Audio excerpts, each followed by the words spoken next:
he would sing his song, and the girl would come close to him and listen to his song. He liked his place in the cage. Because he had a little bowl full of seeds inside. There was a little dispenser for water for him. So he was never thirsty, never hungry.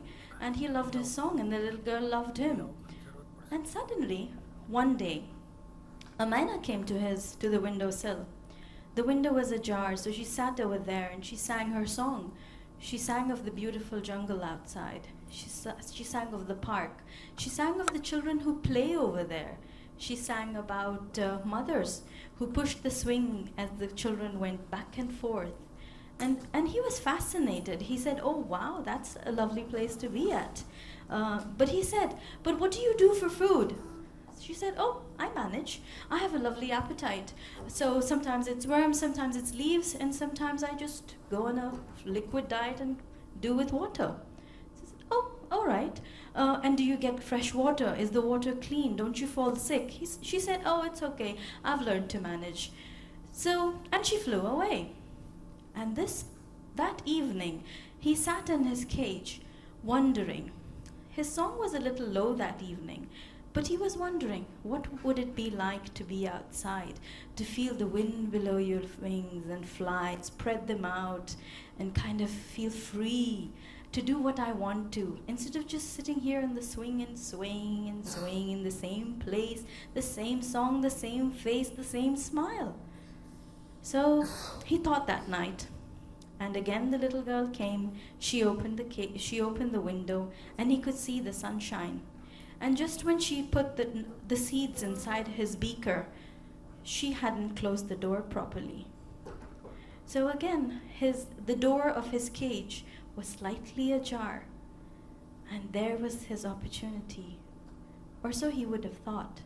He sat there, looking at that door and wondering, what would happen if I kind of put my beak through that door and pushed my head through it, my shoulders through it, and flew.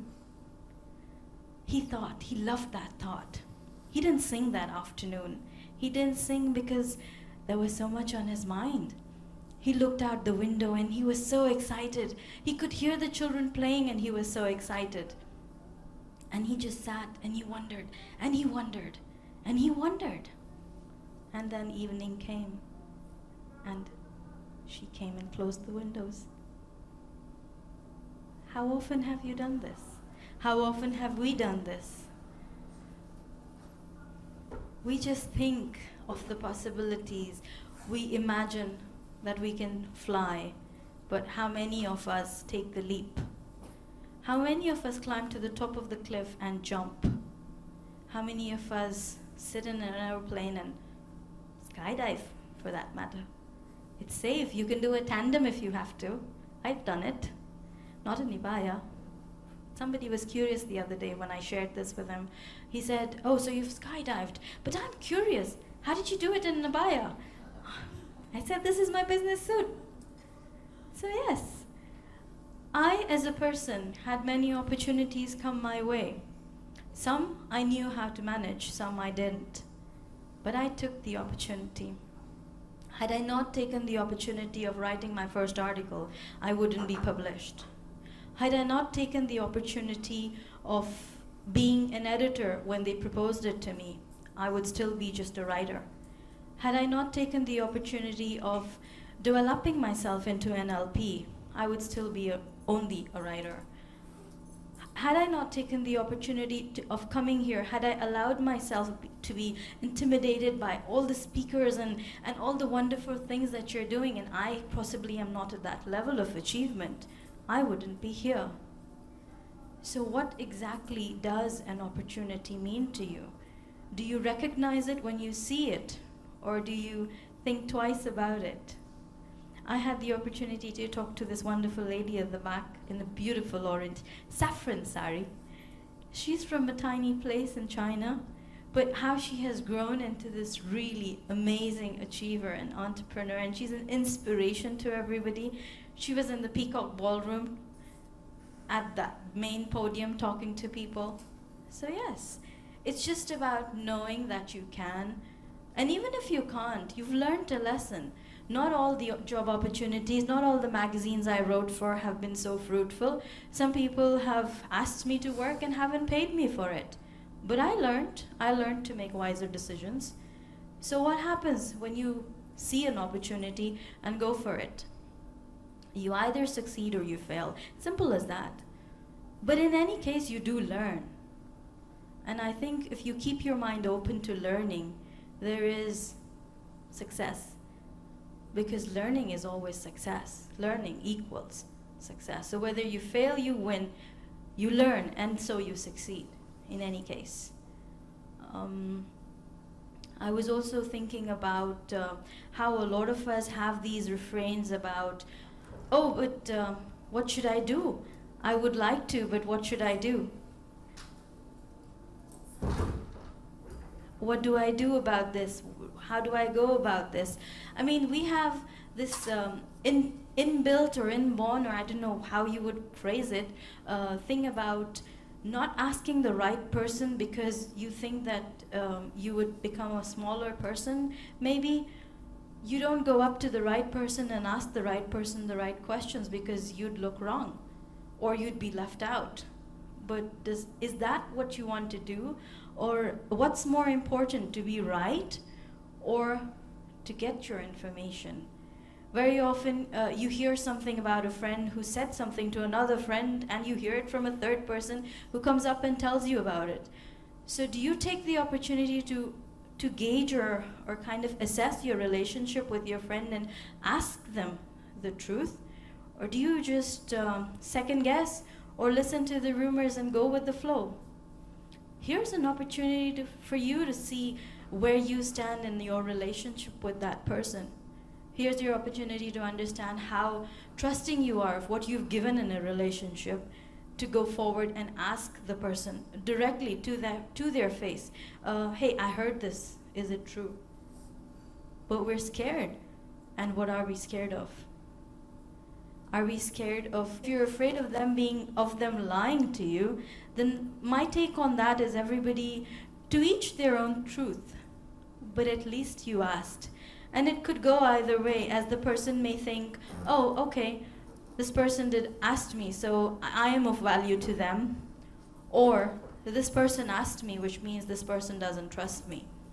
So in any case, you do assess your place and what are the things that you're chasing after is what matters. And so let's not be that canary in the cage. So when you see a door opening a little bit, try. Don't try, because there is no such thing as try. Make that effort. Make that effort to use whatever skills, whatever rush you can to make your way out, nudge your way out, push the window open, push your head out, shoulders through, and expand your wings and take that flight. Because once you spread your wings, the air beneath them is going to hold you up. And the air that holds you up is the air that is of trust, the air that is of relationships, the air that is of fearfulness, the air that is of love. Love of the people who respect you for who you are. And in my understanding, that's a great opportunity for you to know yourself too. Thank you.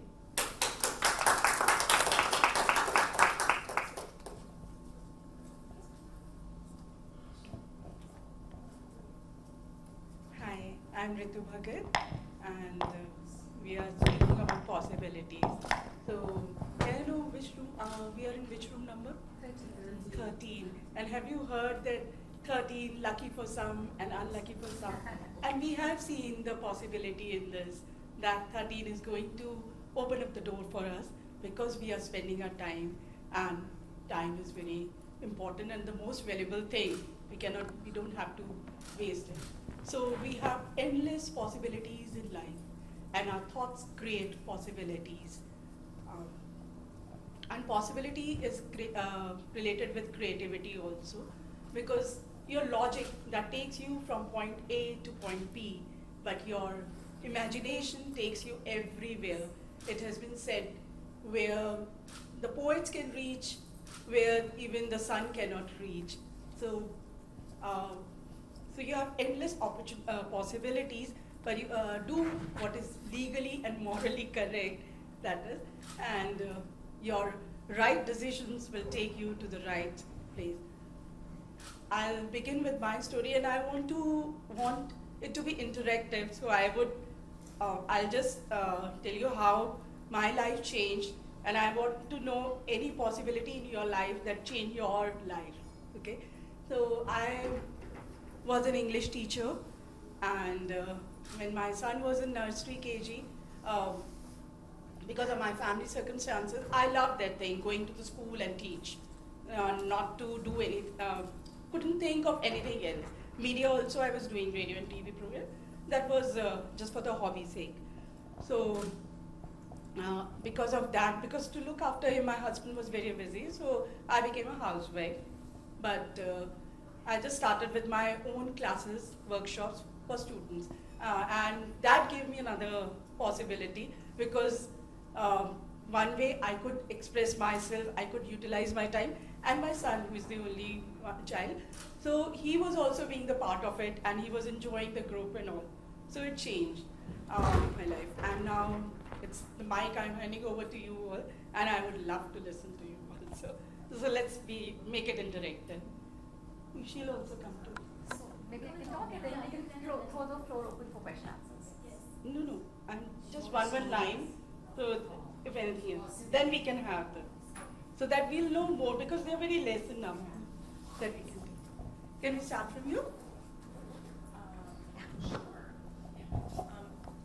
Right now I'm working on my possibilities, and the door is open. And so I've been inspired by some of you. I just finished teaching, and so now it's like teachers can smell each other, right? Right. And so I am ready for my next adventure. So I'm looking at possibilities. Wonderful. Thank you. Just one line, you can express anything if you're continuing with the same. I'm sorry, what's the question? No, if you wish to talk about yourself or the possibilities. Oh, the possibilities, yes. Actually, my friend and business partner are launching a brand new organization called Women with Intention, and that is going to be launched on June 2nd, and we're looking at and putting forward with an intention the possibility of it being a global movement. Oh, wonderful. Matches with the Yeah, topic exactly. of our Yes, very much. seminar. All the best for it. Thank you very much. Thank you for sharing. So we'll have it after. Carry on. Yeah. Hi everybody, I'm Sapna Khandelwal and I'm from Delhi. And the topic really made me think, just yesterday I was sharing with Ritu that these guys have asked me to talk, but I really haven't applied for anything, so I don't think I'll get a option of speaking. But she said, why not? Let me put in a note for you. And she did, and here the possibility opened for me to stand in front of you. So thank you everybody for being here today. And I wish to take you on a journey when a girl of 19 she was just 19 and she got married into a huge family of 40 people. Now here was a young girl of 19 from a family of 4 into a family of 40, and a very conservative family at that time. So this I'm talking 31 years back. Now 31 years back I had the possibility of just being a regular homemaker or finding my own wings or doing something for myself after doing all my duties, fulfilling all my obligations to the family that I've gotten married into, and trying to do something for myself. So here, a girl in a conservative family of 40 people wanting to do something, trying to find her way, and just a year later I had my son, and 3 years later I had my daughter. So now I'm a girl of 22 with 2 kids in a family of 40 people trying to find my wings. So in spite of all odds, if the desire within a woman, the possibility to succeed in what she does is so strong, eventually destiny and God hands it over on a platter. True. But it has to be within us. We cannot ever blame the environment. We cannot say, because of them, I didn't do this. Because of the others, I didn't succeed. Because my husband put me down, or my in-laws don't want me to, because that is just passing the buck. It is because you don't want to, you don't do it, you know. So this is where women empowerment, in my mind, the possibility to change, in my mind, started. Well, eventually, I got into the field of designing garments.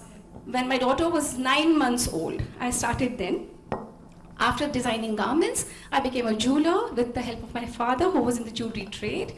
After some time, so we go fast forward 20 years later. Now my daughter is 24 and my son is 26. And I've been a career woman, a homemaker and a career woman at that. But I realized my daughter's getting married and she tells me, Mom, I don't want a single sari in my trousseau. And my would-be daughter-in-law, because I just had 2 weddings in the family, both my son and my daughter got married in 2014. My would-be daughter-in-law tells me, Mom, I don't want a single sari in my trousseau. Now I'm wondering, where have we gone wrong? Because we Indians are when we get married, we have at least 21 or 31 or 51 saris in our trousseau being given as wedding gifts. And here both my young girls telling me we don't want saris.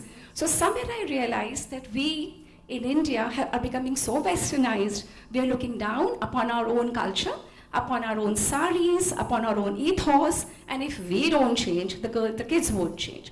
Because when we grew up, we saw our moms in saris, but when our kids grew up, they saw their moms in jeans. So that's not their problem, it's ours, you know. So I started an organization. I'm really proud to share that. I started as a single lady, then we became 30 within a day, and now we are more than 5,000 women on the group, the India Sari Challenge. We wear saris, we motivate each other to post pictures with our likes and with our comments, and we have grown into a huge family of 5,000 women where we really motivate each other to wear saris. Along the way, we made an organization called Devditi, which promotes the culture of India, and to revive the culture of India, which has really gone down in the youngsters' eyes. They don't value it anymore. So we've started that, and I'm also proud to share that we did the first ever sari flash mob in the world. So we were 50 women from the ages of 20 to the age of 70. Now when we were doing it, I was really astounded that who in Delhi, in a city like Delhi, would find the guts and the courage to go into a mall and dance in a sari in a public place. But believe me, the art of persuasion, the art of possibilities, the changes that we wish to see outside first lie within us. So we managed to find 50 women, lawyers, doctors, entrepreneurs, businessmen, businesswomen, you know, from the ages of 20 to ages of 70 who were with us. And we all did the flash mob, which was covered widely by the national and the international media, and by the Huffington Post and the Mashable and all the media. And we did manage to bring back attention to the sari. So this is what I have done, and this is what I feel it is a moment of pride if I can do it, and I'm not even a graduate because I got married at 19, you know. So if I can do it, all of us, we women have the Shakti within us. We are all goddesses. We all can. The possibility lies within, not outside. We first have to find it within, and eventually the universe, our families, our husbands, our children, everybody gives it to us. We just cannot blame the environment or the outside. This is what I believe in. This is the art of possibility. And we as women, as we have the art of empathy, the art of taking everybody along with us, the art of appreciating, the art of finding the good in you, more than the finding the good in me. So that's what makes us all group together. And we as a sisterhood, we can all do it. Thank you so much. Thank you. I'll just add to it that I am wearing sari after a long time because of Sapna's inspiration only, and my friend Ritu's inspiration. She's also most of the time in sari. Sapna, I'm here. I'd like to add to you that it's quite interesting how our stories are the same. I got married at 19 too, and my elder is a daughter, and the younger one is a son. I started writing when he was 8 months old. Yeah, So, I can understand. Yes, Yeah. so it could definitely connects, it resonate connects, it with that connects, story. Yes. I can say that I've seen her really working hard because we met as friends, and I'd seen her. She would make all those designs and would carry in In a a hand. car. Yes. And would go around showing friends. See, I'm Beautiful. making this, help, just showing friends. And I've seen her family family were really Conservative. No. very conservative. Okay. But she's made a way out of it. God has Gosh, been amazing. kind. No, family definitely makes a difference.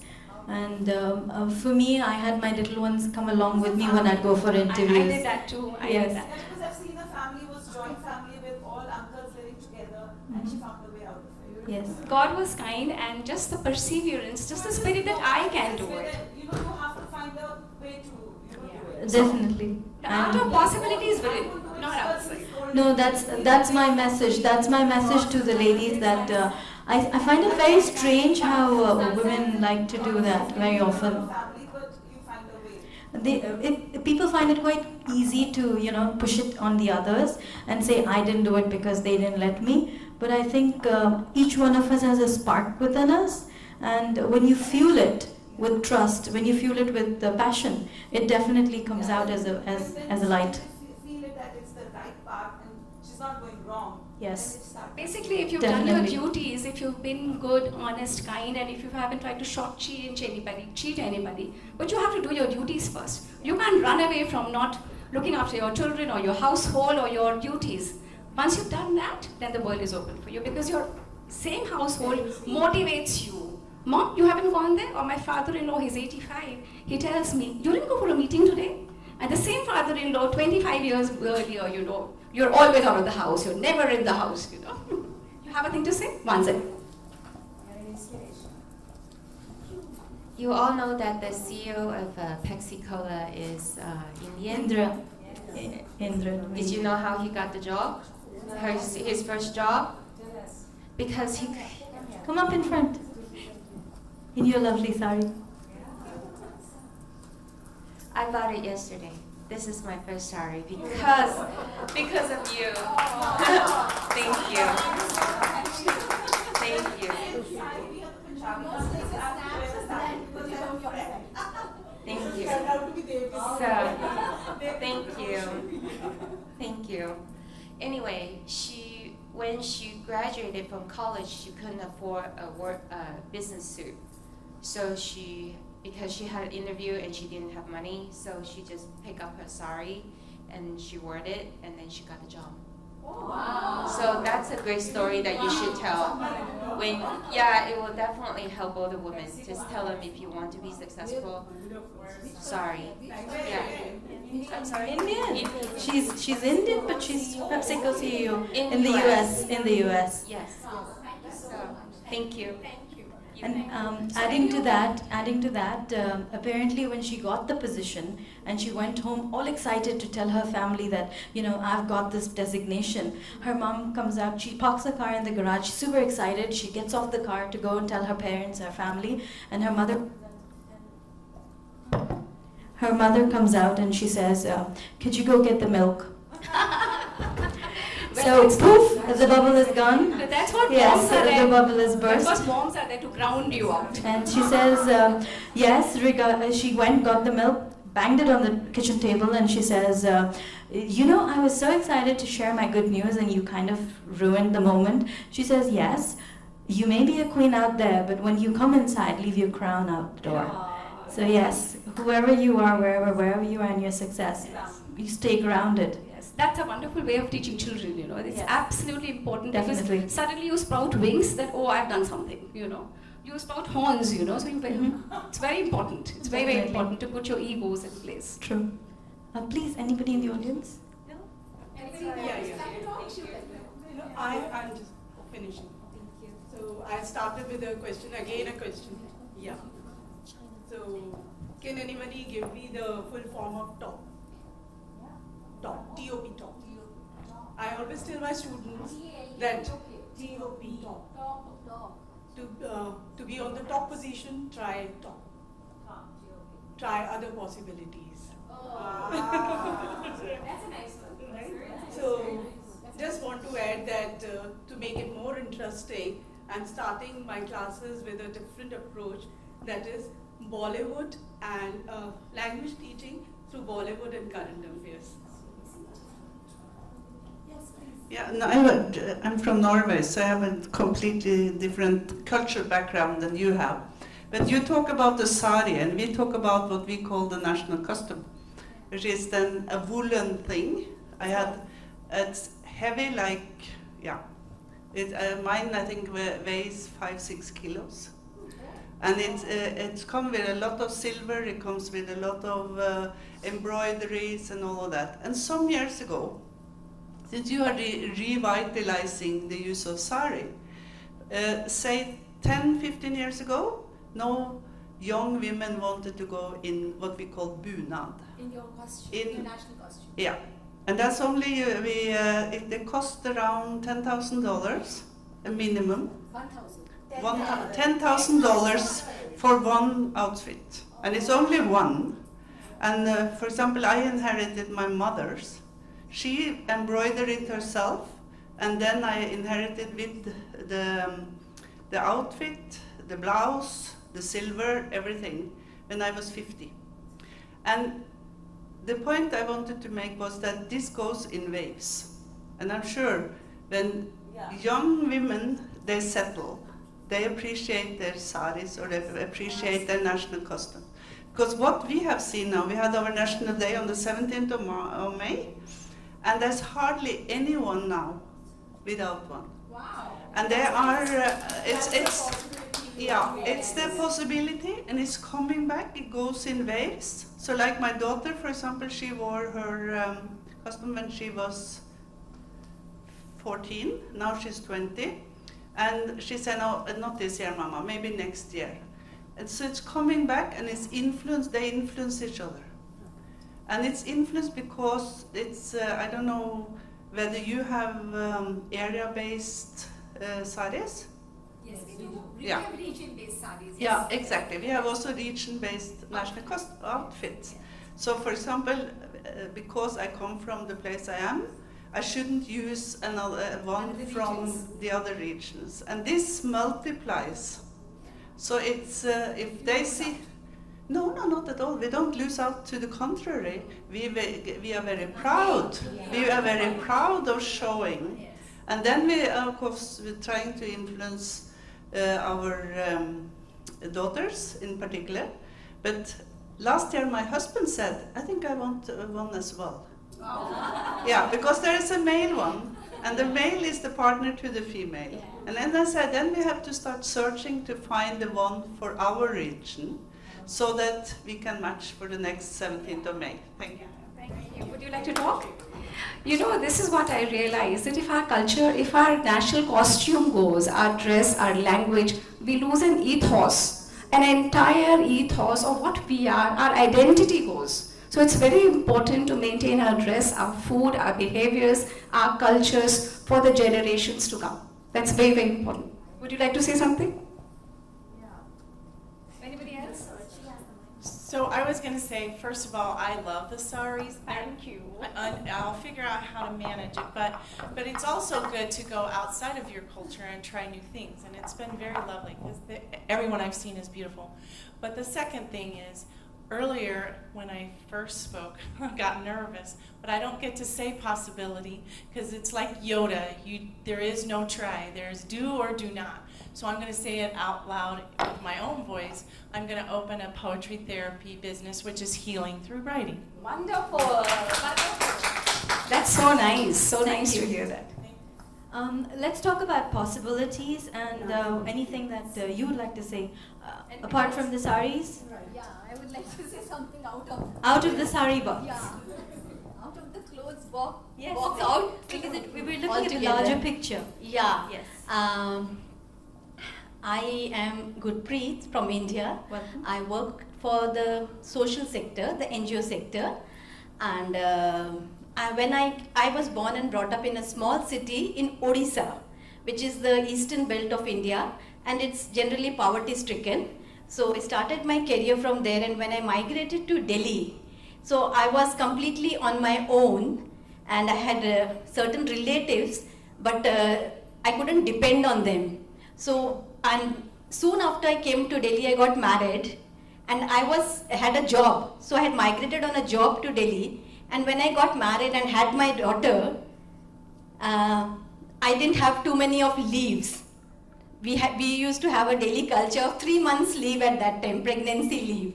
So after the 3 months pregnancy leave, either I had to be leave without pay, which I could not because my husband was also not earning so much, and with a small child over there, and I didn't have any family support. My parents were there where they were, so I couldn't depend, and I didn't want to leave my daughter to a creche where I was so bewildered. I was hardly new to Delhi. I didn't know how the creches were functioning. And in India, there are so many, there are no legalizations or indicators that you have to run a school or a creche in such a manner, and it's not there. So I really didn't know. And just I made up my mind, because being in the NGO sector, in my journey, I have been empowered just by doing work for others, and in the course I have got empowered. I don't know whether I worked for Women Empowered or I got empowered. I really do not know till today. Great. So I just told my immediate boss, my office was about 3 or 4 kilometers from the place of my stay, and I used to, after 3 months, I joined my duties. I just went straight forward and told my boss, I'm getting my child to the office, I'm putting her cradle here, do what you want. Wow, great. And I paid a little extra to the peon over there to help me out with the daily duties. And I brought up my child like that. And 6 months later, of course, my father and mother migrated after their retirement to Delhi. And then, of course, when she was on her own, about a year and a half she was then. So then I used to leave her with my parents and come to work. But the initial times, I just thought, if you just think of it, there is no stopping. And poor guys didn't know what to say. She's literally barged in and she's saying she'll do it. Yes. And so that's how I say the possibilities break up. Definitely, definitely. We have a woman delegate up there in the plenary hall, in a huge peacock hall, and she's carrying a little baby, and she's on stage with the little baby. Yes. She's been on stage in the plenary hall upstairs. She's conducting all the sessions, and she's so comfortable with the baby on the stage, so the audience is comfortable. If you're not comfortable with your own baby, with your surroundings, it's what you did is hats off. And after 3 months, she was breastfeeding also, and everyone told me how will I said, I have to do now. So why are you bothered? Wonderful. Now this is woman empowerment, honestly. So that's So the art of possibility, I'm thinking about sort of what happens here. And it seems, from all the stories and from my own life experience, there's always something that's not going right, some form of discomfort or hurt or pain or something. And I think it's when we start to say, rather than, oh my gosh, why has this happened? Where is the possibility? And I think if we make that a question throughout our entire life, because I think the common thing that we have as human beings is this ability to think and to create and to find solutions. But that starts with asking, where's the possibility in this? Where is it? And I think what I found is that even just in the asking of the question, there's something empowering. Even if, all the things all the possibilities you identify, you don't do. But just that act of just asking says, something? There are choices out there, and that becomes a place of power. There's a particular question that I always go back to. How does it get better than this? How does it get better than this? When you ask yourself over and over, the universe definitely answers. It's a strong question. So I'll also share one example, just how one possibility, friendship plays a very important role. Today morning only, my friend Smita, she opened up one possibility for me, because she said, you as a friend has to attend a program on finance. And I said, finance goes above my head. And I went there, and it was so entertaining, thank you, and informative too. Songs and all, which I could have never imagined. So camaraderie and friendship, that is really very important for opening up the possibilities. A question I'd like to throw at the audience is, what would you, in your understanding, say is the difference between possibility and probability? Anybody? Possibility is more known, and the probability is more in the. It's if you put them parallel to each other, you see that the possibilities is something that you can is more tangible. Yes. The probability is something that may may or not may happen. I'm coming quite empowered back from the Norwegian embassy. In fact, I had a meeting with the commercial section about launching my leadership programs for women in India. And then they say, what would that take? And they say, what can we do for you? You know? And I come with a product, and they say, how can we help you? How can we, what are the possibilities? Can we look at the possibilities? And then, of course, the issue of probability comes in the realization, just to illustrate it. Because, yes, I would like to do that. I would definitely like to do that. I feel so empowered by having these people supporting me. At the same time, the probability may be that things may fail. Yes. But let's take that when we get there. True. Do you think that we live in a lot of probability instead of possibility, which is why we question ourselves? Yes. Thank you. Yeah, probabilities are there. And when we start thinking on probabilities and take the action on them, we arrive at the possibilities or that they are not possible. We arrive at that conclusion. I actually view it That's so differently. true. That's so true. Yeah, I think there are possibilities, and I think when we get into a place of probability, we're actually putting limits because it's a judgment.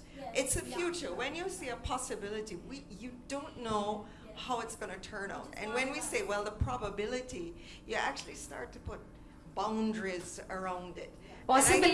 In my opinion, possibility is an affirmation Yes, that yes, we absolutely. can. Probability is may or may not. May not, right. Like something like the Women Economic Forum, in the wildest of our dreams, we couldn't have believed that this was possible. Probable, not at all. Possible, she made it happen. So this is what it is, may or may not, and is. That is what I think. Yeah, I was just going to say, sorry, Marguerite, I agree. I was interested in listening to the way it was described across the room because I see it as the complete opposite. And the illustration I would give is if you said to me, would you like to will you come to dinner with me? And I said, well, there's a possibility that I will come to dinner with you.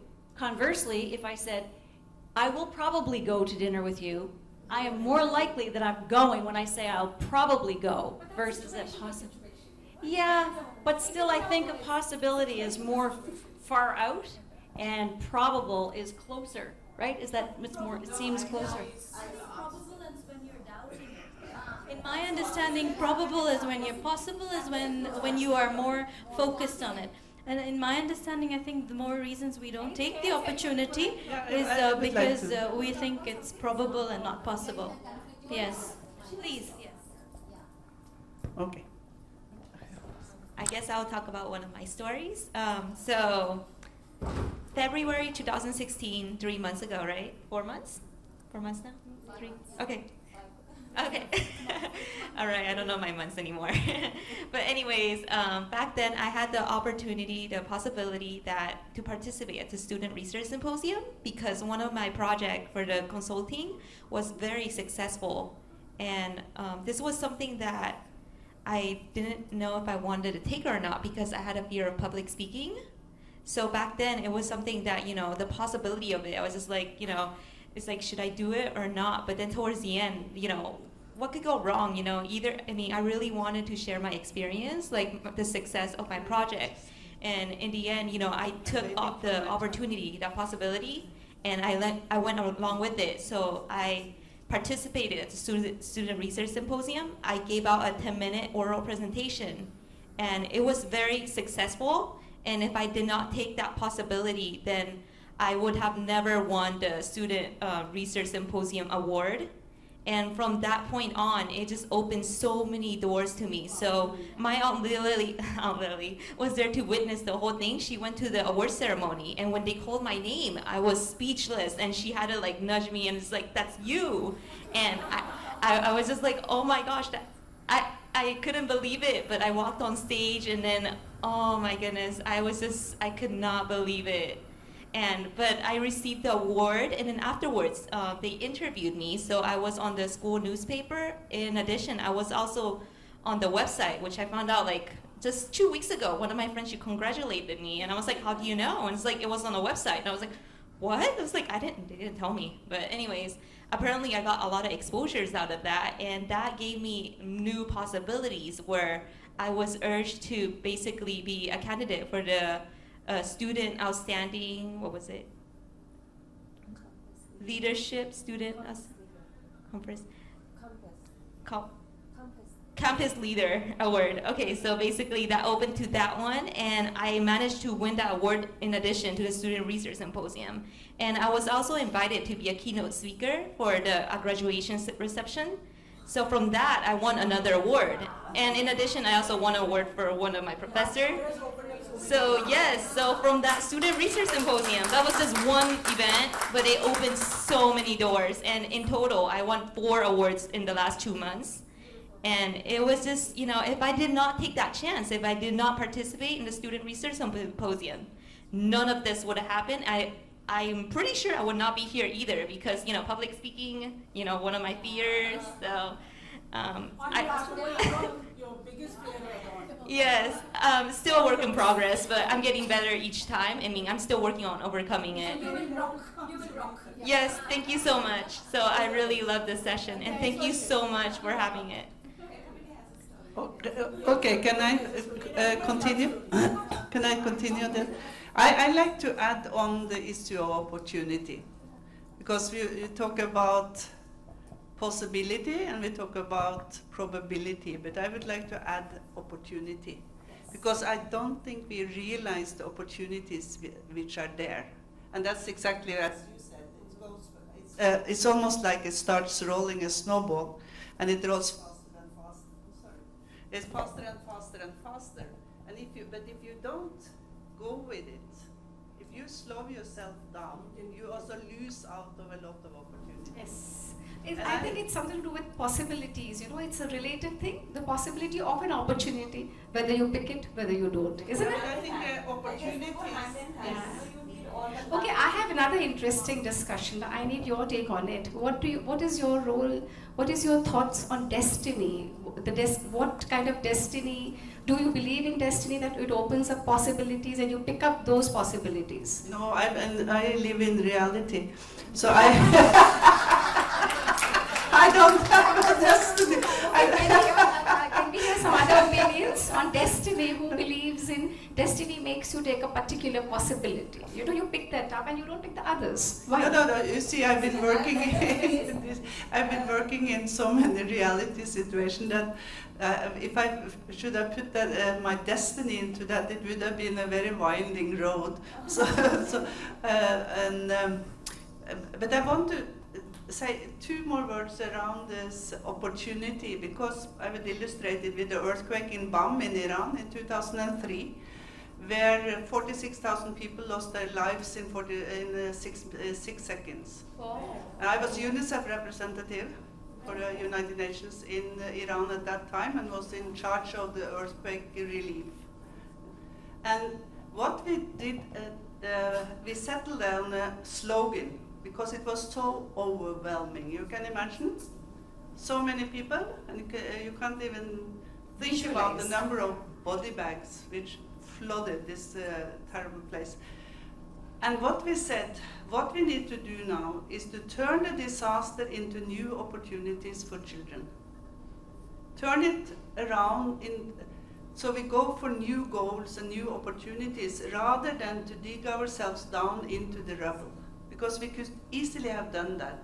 Because it was so tough, and it's still, I see those body bags here every single day. Oh my God. No, it's true.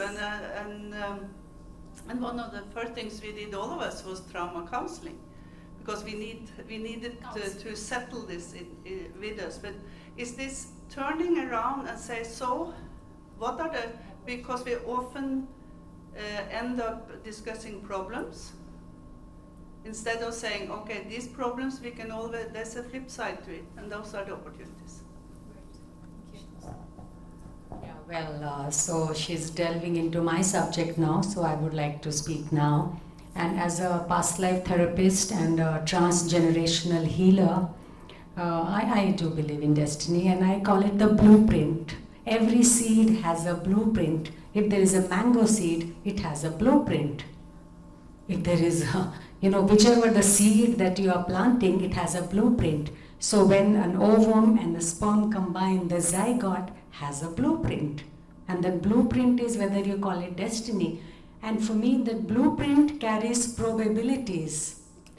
And the example that I like to give is that you have boarded a train of your blueprint, but in the train, you have the option whether you want to look out of the window, whether you want to play with your WhatsApp on your phone, whether I want to call somebody, whether I want to eat the food which is served in the train, whether I want to carry my own food, whether I want to move from one compartment to another compartment. There is a whole lot of free will within that.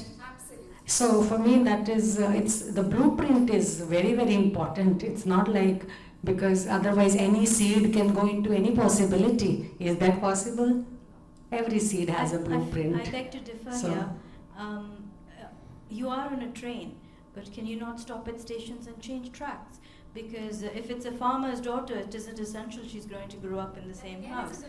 That is again the blueprint. No, which is what I'm saying. So I will go back to the seed story. Do you believe you began from a seed? Yes. And do you begin every seed? And if you just stay in that simple analogies, I think it is because the universe is, as you sow, so shall you reap. There is a seed which is planted. There's a blueprint which happens at the moment of conception. And it is proven even in Ayurveda, what are the 5 elements, out of which 5 elements, the combination of which element at that moment, whether you have more air, whether you have more fire, whether you have more water, whether you have more earth. There is so much, these are proven ancient philosophies, and there is a lot of work on that. So without knowing too much, we like to, and arguments can go on and on, but in everybody's life. No, I'm not talking about you. I'm just saying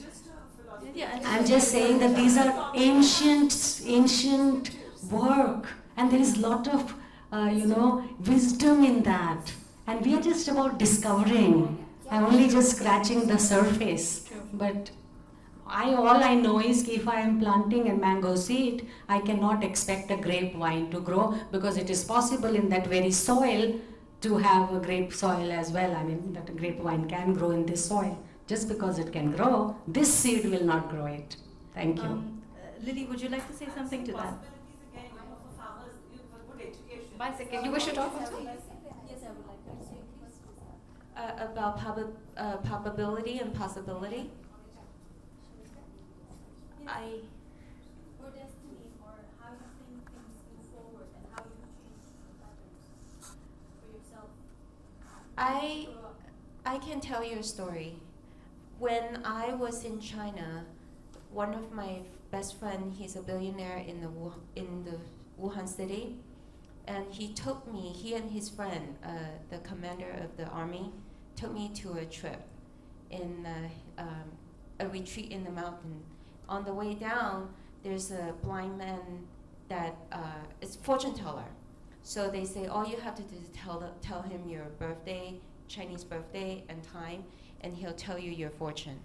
And it was kind of true, because in a way he knew that I would divorce between that age, and he knew that he told me, because I just gave him my birthdays, and he told me that I have 3 children, which is I do have 3 children. And he told me that since the day I was born to 45, I have the worst luck in the world. But because I was so naive that I never take any hardship as a difficult triumph or difficult time, and which is true too, because all my life I have a goal. I know what I wanted to do, and I just go for it, and I don't care whatever happens along the way. I just move forward and see the destination. So in my life, I don't see the hardship or bad luck or anything. At that time, I just know that I want to do this, I did it. So I wanted to leave China, I did it. I wanted to come to the United States, I did it. I wanted to bring my mother, my brother then my brother had a family, has a family, so I wanted to bring them over. It happened.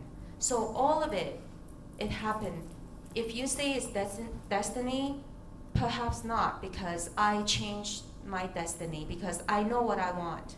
So it's only when you see it clearly, you know what you want, things will happen. You will change the destiny. But if you don't know what you want, which is a lot of us are lost. But to me, I didn't have the luxury of being lost because I have to move my family forward.